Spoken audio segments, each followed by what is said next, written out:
What up, what up, what up, what up, what up, what up? How y'all doing this morning, man? Up on the net this morning. It's been up early this morning, scrubbing and cleaning on a pool, y'all. Got a little bit of music playing in the background. Let me put it to you like this. I don't own the rights to the music that I'm playing. So let me say that right off the bat. Facebook want to block your restreams or streams during that time period. Good morning, everybody. Man, it has been a scorcher out here in Oklahoma. I am telling you, we are in the hundreds, man. We are under attack by heat. And oh my God, it is hotter than fish grease out here. I am trying to tell you what God loves. What are you smoking on today? You know, one of the biggest things that I talk about is the cigars that I smoke. This today, one of my friends chose this cigar, and we've been smoking the last couple of times that we got together. This is the Aladino Connecticut cigar. It is a great cigar. Let me show you what this thing looks like. It is a medium cigar. That's the Aladino Connecticut. Let me turn this over.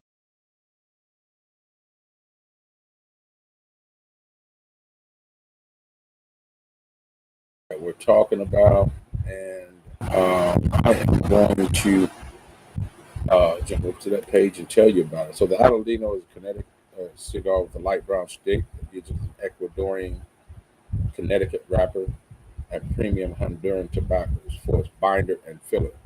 A mildly pleasant cigar, the Aladino Connecticut is a perfect companion to a rich, warm cup of coffee. I've already had my coffee this morning. So this is handcrafted in Demonstration Valley in Honduras, a Las Lomas factory, which is owned by Julio R. Iroa and his son Justo,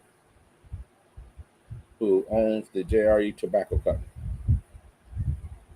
This is a mild cigar. Wrappers Claro, wrapper Ecuadorian, binder Honduran. It is handmade and it's from the JRE Tobacco Company.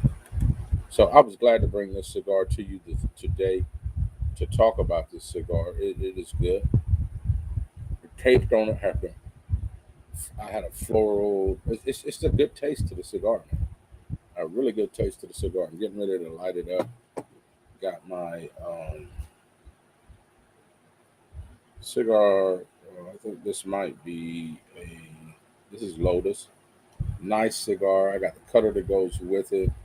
Nice. It's a perfect cutter. Cuts the tip off. Does everything with it. But I really enjoy this lighter. Light. Feels good on your hand.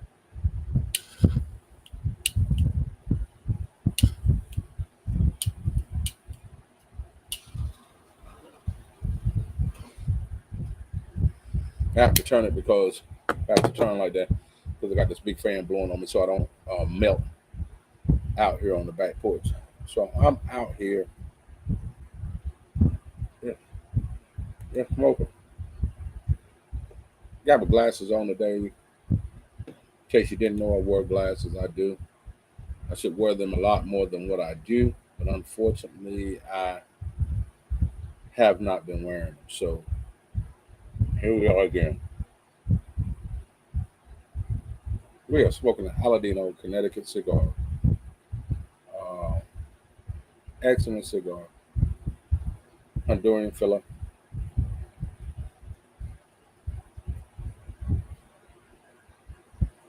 Cigars out of Honduras. And it is a great cigar. I am truly enjoying it. Truly enjoying the cigar. Good morning to everybody that is out there. Glad to have you guys covered up with me. Yeah, like today, like I said, got my glasses on today, trying to make things. These are real glasses; they're not fake glasses. I should have been wearing them a long time ago, but hey, working it out, man. Shout out to Oklahoma, man. Shout out to Oklahoma City. Shout out to Tulsa, Oklahoma, man. A great place to visit. Hey, So I went out Aladino, Connecticut cigar. I've been doing a lot of traveling this summer, man, and just doing one of the places that I went to that was really really good.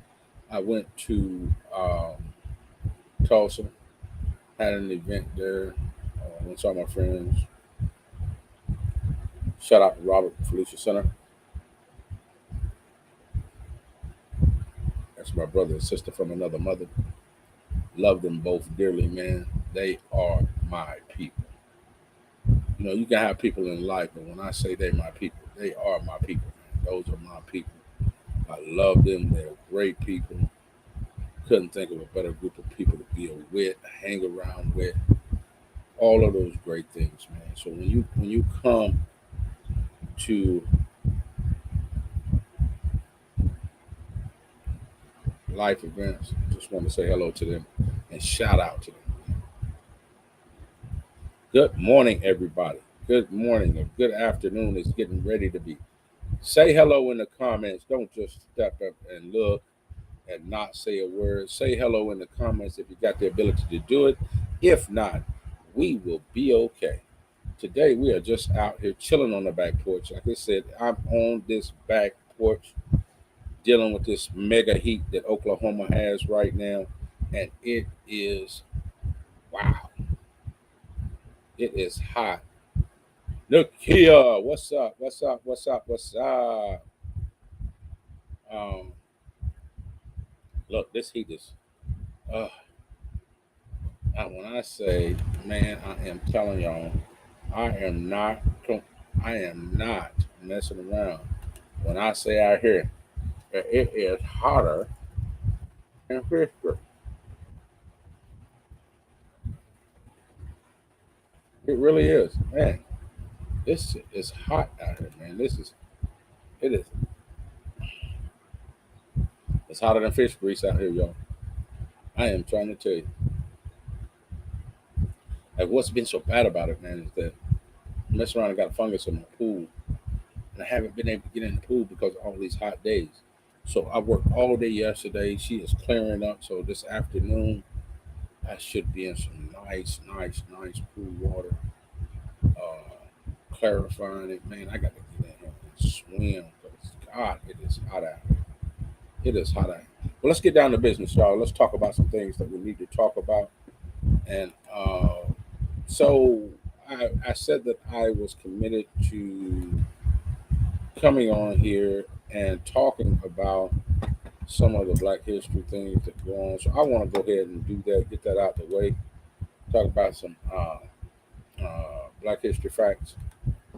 I'm going to share them on the screen. So when you think about something about Black history, when you talk about African kingdoms, the African kingdoms had a rich history of advanced civilization and kingdoms, including some of these are the ones that you may want to look up and research yourself. Is the Mali Empire, the Kingdom of Ghana, and the Kingdom of Axum. These civilizations made significant contribution to art, science, and culture. So these were all African kingdoms that contributed to art, science, and culture. So check those out.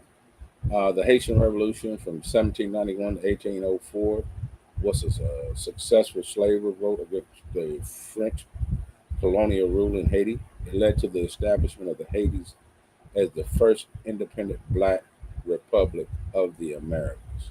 In case you didn't know that, that is true. I've actually been to Haiti. There are great people there. Actually, I went there when John Barris Trump Aristide was the president. We helped put him back in power over there. Uh, so it was pretty cool to see that this morning as I looked up some of the Black history. Also, the Harlem Renaissance. The Harlem Renaissance was a cultural and artistic movement in the 1920s centered in the Harlem neighborhood of New York City. It produced a flourishing of African American literature, music, art, and intellectualism. So I asked that you look those up.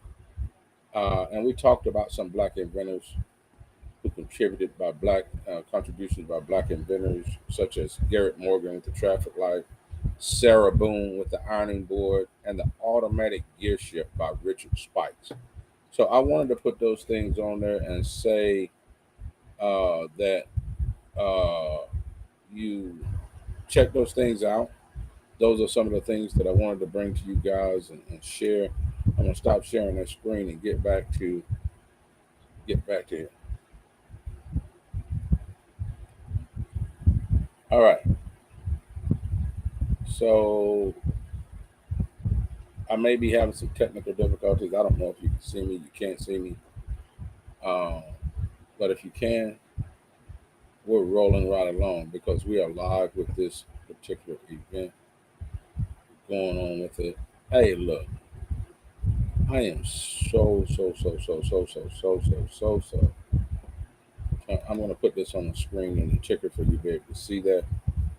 Um, yeah, I do too. I love it. I love the fact that what I guess what began to bother me about this is that I'm learning something in. I mean, I've always been in the Black history. I always done it, but for it to stick with me and say that it's a culture thing and want to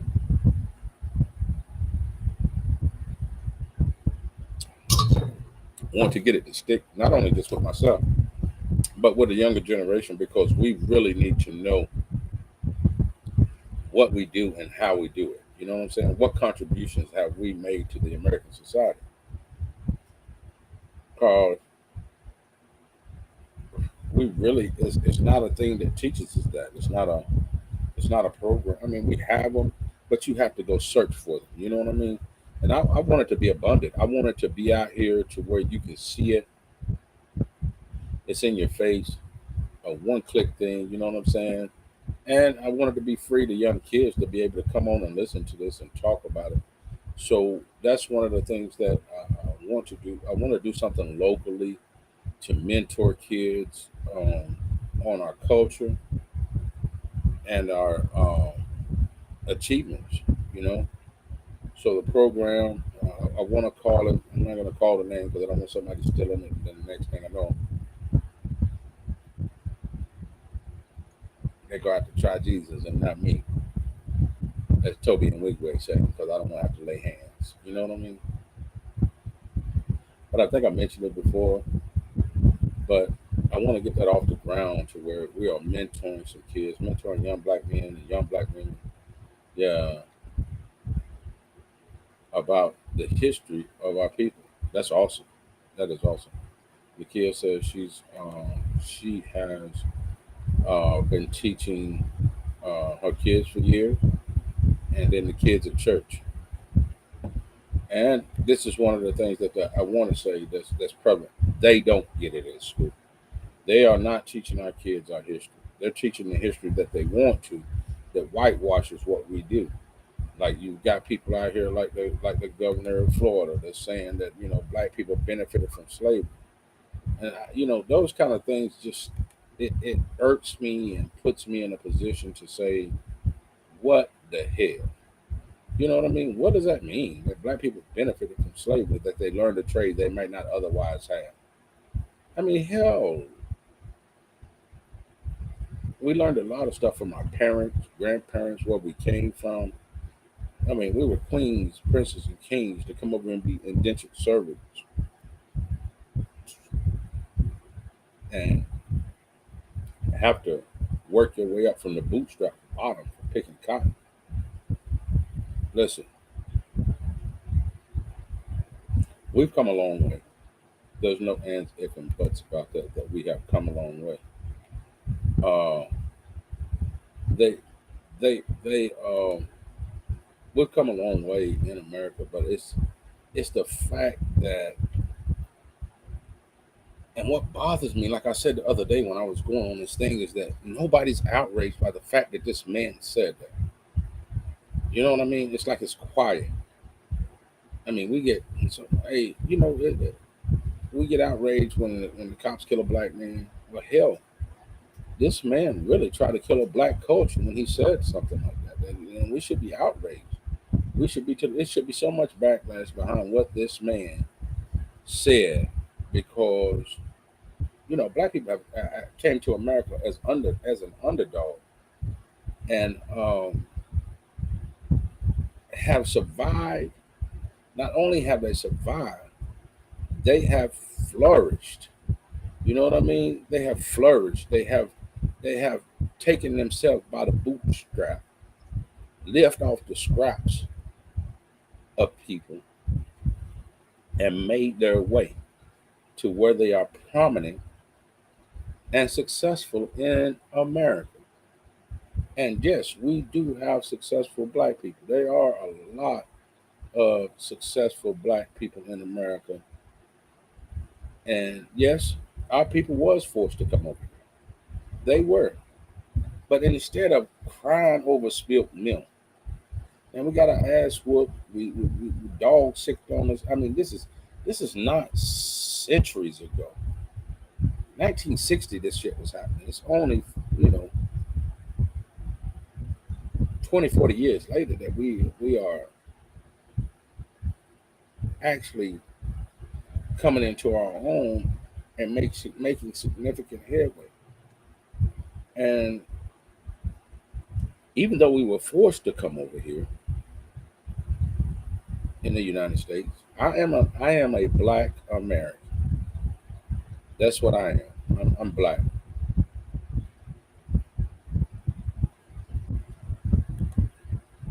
You know, I am a black American.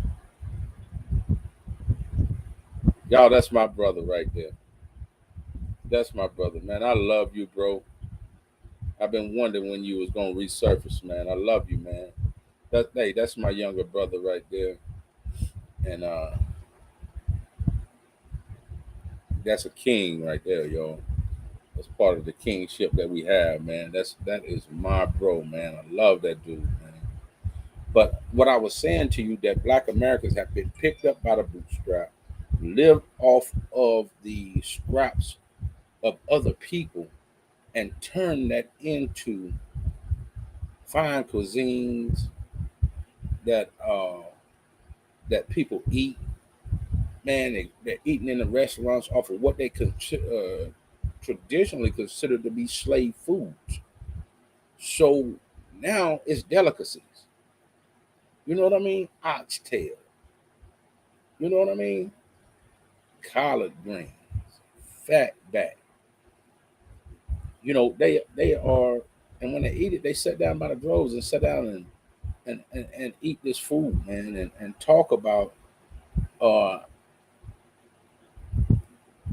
I guess we benefited from that too. No, and one of the things that I learned about recently was conservatorship. That even when black people had all rights or whatever the thing, in order for them to get paid, they had to have a conservator that was over them, which was a white person who was over their portion of their business. In the conservatorship, the white person dealt with all the people and finances and all those things like that. That's the kind of stuff that black people have overcome and learned how to operate and fully functionally finance their own businesses. And now they're doing everything on their own. But back in the day, you could not do that. You had to have a conservatorship that would allow you to function and make money. So you never really received a real profit off of your labor, a sharecropper. You know what I'm saying? As you were a sharecropper and you were growing up, you got to work the people's fields and lands, but you had to pay them off of what you made, and you would live off of the, I call it scrap money that you got from using your plantation owner's land. So when I talk about uh,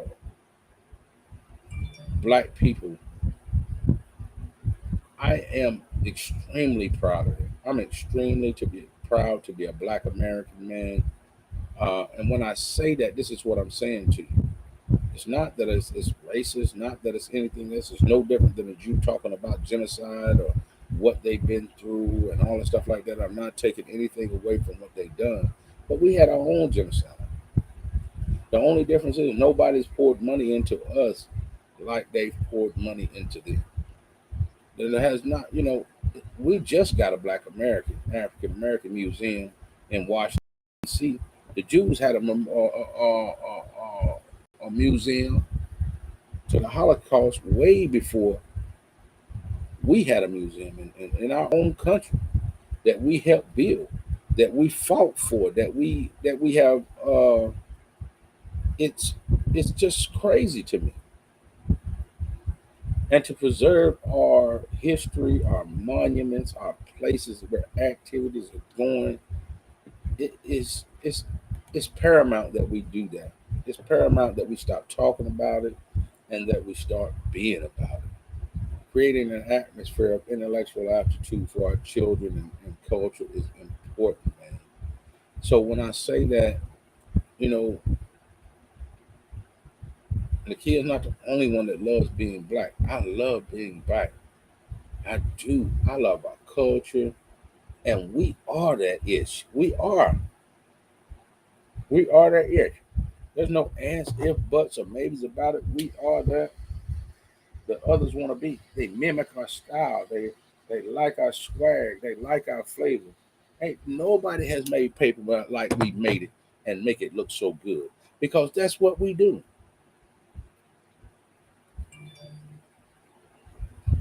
We dress nice. We look good. We live good. Smell good. We love it. We are what other people want to be. We set the standards for fashion and culture and culturistic things.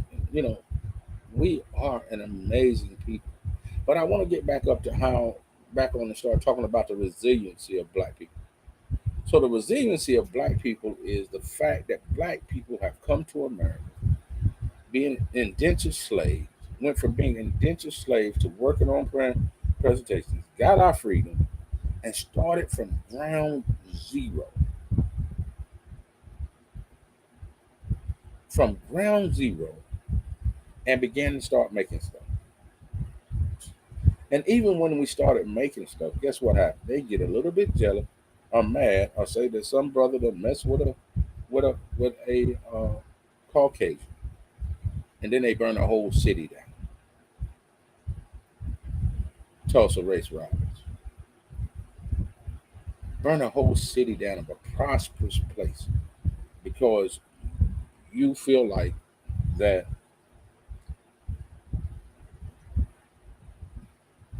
really your status quo is in jeopardy.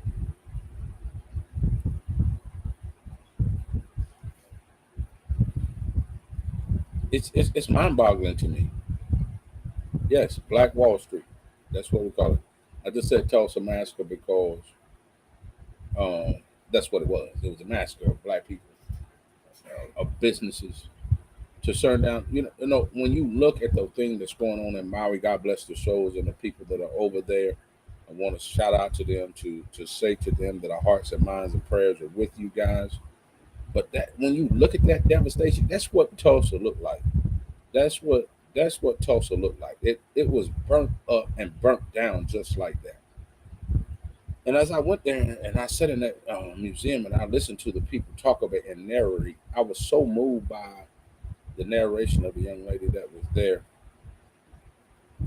on the screen for me to be able to hear her stories and talk about how she sat there and watched them burn her parents' home and where they lost everything. There was no reparations for that. They jumped up, built up, bank, everything burnt to the ground, man. And again, here comes the ability of us to be able to come back from that and rebuild a city again. To tell you, no, you are not going to do it. How many times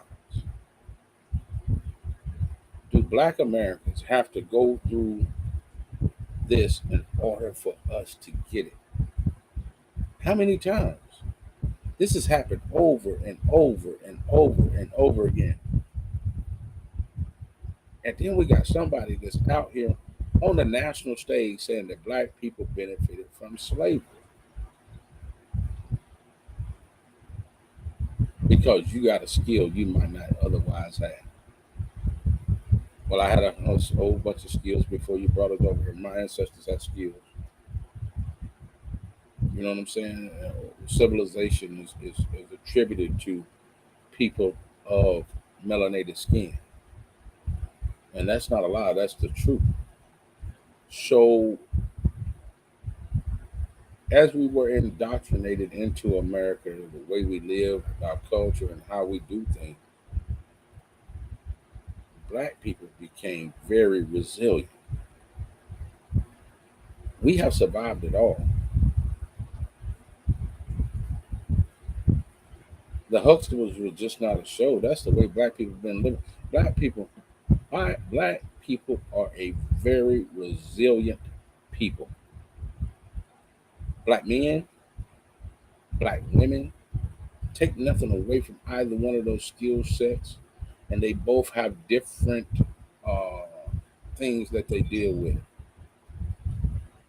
and how they deal with it.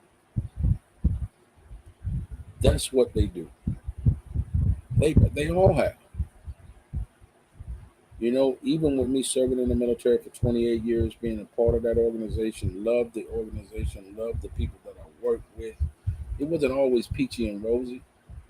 You know what I'm saying? So when I always say that, I've always said that uh, Black Americans have had to work 10 times harder than their counterparts. You got to be 10 times better. Your educational standards and what you do have to be 10 times better. Because if you're not getting that position that pays you the type of money that changes lives. Not going to happen. You're not going to have your name on the wall as a partner if you don't learn how to technically write your your resume the right way. Not going to do it. It's not happening. I don't care what I don't care what nobody says. The resiliency of a black man and being able to function in this country is tremendously amazing because we have so many things that will keep us from crossing the threshold of success. And even though we keep getting slapped in the face with higher loans, higher home mortgages, interest rates, all of those things being denied because the color of our skin and history being denied, guess what? We still own homes. We still own businesses. We took those higher interest rates, paid our houses, paid off our loans, paid off all our business debts, and thrived even to this day. We have millionaires. It ain't just rappers and and uh, and football players that are millionaires and black millionaires. We have black millionaires that ain't never lifted a basketball or football or rapped a song lyric whatsoever.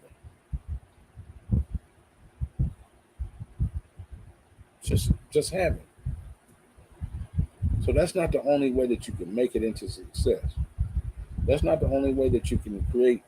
Some people don't know intellectual activities, neurosurgeons. You know what I'm saying? Uh, uh, the rocket dudes. You know, anesthesiologists. I'm just calling off other things that people do. Nurses, lawyers, uh, regular doctors, whether it be pediatrics, optometry, orthodontists. You know, you name it. We've got people that are in those professions and doing the type of things that they need to do. I just want to come on here and say to you, as part of my culture, part of my life, man, I love you guys, man. I love the fact that we are a culture that embraces people and we embrace everybody. We do. Black people accept everybody, man. This ain't what I heard. This is what I know. Black people accept everybody. And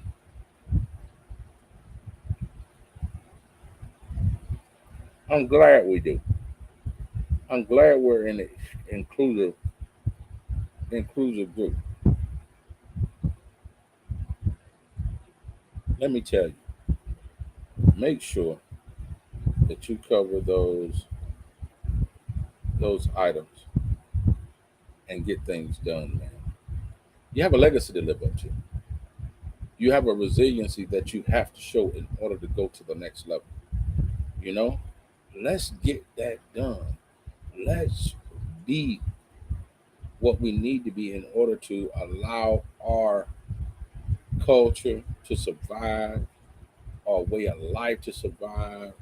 Listen, it may be to you that you are out here by yourself or feel like you're by yourself and that you don't have to represent anybody or do anything. Hey, I got it. Don't want you to mess up your thing or what you're doing. Nobody wants you to do that. Nobody wants you to step outside yourself and not be able to earn a living or do whatever that is. But if you have the ability, if you have the resiliency, if you have the audacity to step outside and say we are the ish, you know, you know, I say in the shirt, black girl magic. Look, it's black man magic too. I'm finna make me a shirt that says black man magic because we are some resilient guys, man. We are some guys that have to fight for everything that we have in every corner and every stance and everything that we do, not taking anything from our counterparts. Listen, but it's just a different ball game over here for us. It's a different ball game in life for us where we've got to get out here and we've got to grind this thing out.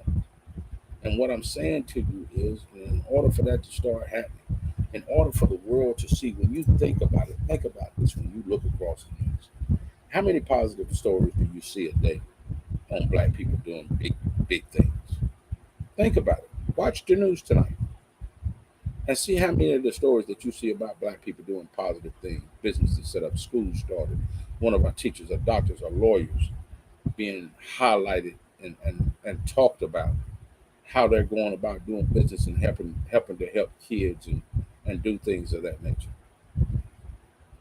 I'm committed, man. I really am. If it takes whatever it takes in order for me to be able to do this, to bring out black culture and what we do, hey, come check the pages out, man, because I'm going to be on here. I'm going to be talking about this. I'm going to be promoting this. I am going to set up here. Ron DeSantis, if you're listening to the sound of my voice, I'm just trying to tell you. Even though you said what you said, I want you to know one thing, and I'm only saying this because um, I feel like it needs to be said. Black people are more than a period of time. Even though we went through slavery,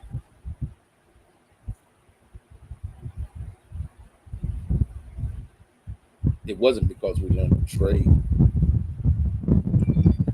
or otherwise have a position that might otherwise we might not have. It's the fact that we survived the Holocaust that white Americans put us through. Not only did we survive, but we come out and invented things to make this life in America 10 times better. Whether it be the traffic light, whether it be a light filling, whether it be the first artificial heart pump, whether it be any of those things, I don't think slavery taught us how to do that. I don't think slavery taught us how to read and write and become articulate in a way that changes lives. Frederick Douglass was not a product of slavery. Frederick Douglass was a product of free will men who were able to educate themselves to the point to where he could be heard, to where he could sit down at the table with another intellectual counterpart and make them see a vision that they might not otherwise see. See, the amazing thing of a person who has the ability to make you see a vision, that's what a black man has been to America. That's what a black man has been to our own culture and society since and black woman. Let me say that. Include everybody. Because I don't want to get backlash behind it. To the point to where you get a sense of pride, creativity, upliftment, uplifting activities, just just pouring into one another. This is what I want to say to you. Let God be your guide, man. Let Him transform your mind and the way you think so that you will know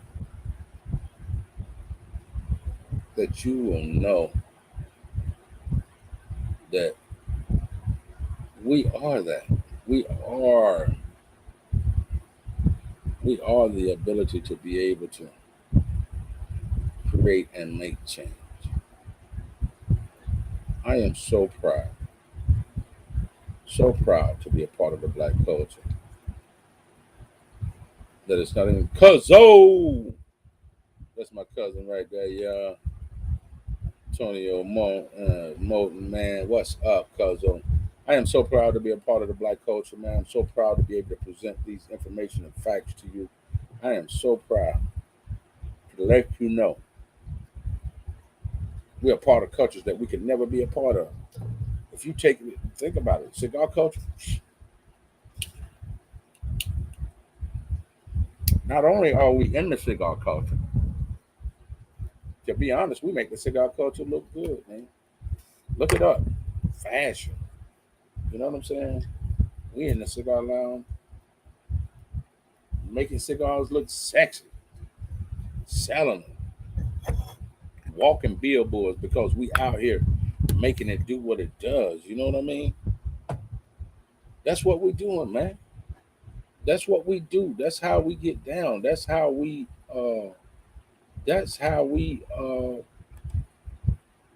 change the game. Because we get in it, come to it, and change this up. And then we bring a swag to it. It's just not even funny. You know? But we make a lot of people a lot of money and need the respect that we're supposed to get.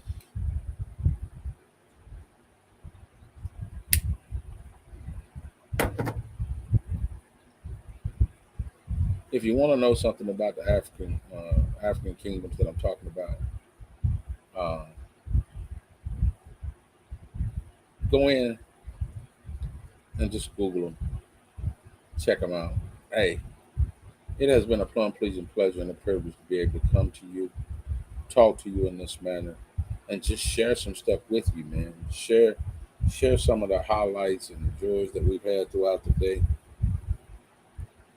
I've got a sick daughter at home today, so I'm going to go in here and check on her, make her some lunch. But I just want to say to you, you know, let's stay positive, brothers and sisters. Let's promote each other. Let's uplift each other. Let's go to the next level together. So I thank you for actually listening in and watching my little talking with Tommy. I got to get up off of here. It is 12:14, y'all. Getting ready to go get in the pool. So cool, such a